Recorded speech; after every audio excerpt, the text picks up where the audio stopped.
சற்று முன் கிடைக்கப்பெற்ற மிக மிக முக்கியமான செய்தி ஒன்று வெளியாகியிருக்கு. காங்கிரஸ் கூட்டணி இல்லை, ஸ்டாலின் அதிர்ச்சி. 2026 சட்டமன்ற தேர்தலுக்கு இன்னும் 4 மாத காலங்கள் மட்டுமே உள்ளன. இந்த 4 மாத காலத்திற்குள் தங்களது கூட்டணிகளை முடிவு செய்து கொள்கிறார்கள் ஆளும் கட்சி மற்றும் எதிர்க்கட்சியினர். அதிமுக சார்பில் பாஜக கைகோத்துள்ளது. தொடர்ந்து திமுக பக்கம் வலுவான கூட்டணி இல்லை என்றுதான் சொல்லப்படுகிறது.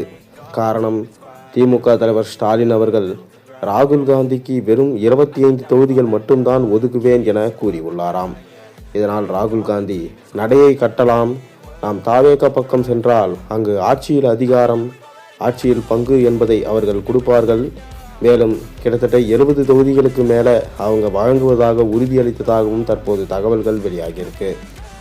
இதனால் திமுக கூட்டணியிலிருந்து காங்கிரஸ் பிரிந்து செல்வதாக தற்போது தகவல்கள் வெளியாகியிருக்கு. தொடர்ந்து பீகாரில் மாபெரும் தோல்வியடைந்த காங்கிரஸ் தமிழ்நாட்டில் தங்களது அதிகாரம் அதிகரித்து விட்டது. தொடர்ந்து தங்களுக்கு 60-70 தொகுதிகளுக்கு மேலே வேண்டும் என டிமாண்ட் வைத்ததாகவும் தற்போது தகவல்கள் வெளியாகியிருக்கு. இதனால் ஸ்டாலின் அவர்கள் மிகவும் கடுப்பானதாகவும், நாங்கள் தோற்றால் கூட பரவாயில்லை, ஆனால் கண்டிப்பாக உங்களுக்கு ஆட்சியில் பங்கு என்பது தரமாட்டோம், காங்கிரஸ் கட்சி வெளியே சென்றாலும் பரவாயில்லை என ஸ்டாலின் கூறியதாகவும், இதனால் கடுப்பான ராகுல் காந்தி மற்றும் பிரியங்கா தொடர்ந்து நாம் திமுகவை விட்டு வெளியேறுவோம், தாவேகா பக்கம் சென்றால் நமக்கு உரிய அங்கீகாரம் கிடைக்கும், ஆட்சியையே நாம் பிடித்து விடலாம் என்கின்ற கணக்கில் இருக்கிறதாம் காங்கிரஸ். இதனால் திமுக தலைவர் ஸ்டாலின் அவர்களை விட்டு விஜய் அவர்கள் பக்கம் செல்லப்போவதாகவும் தற்போது தகவல்கள் வெளியாகியிருக்கு.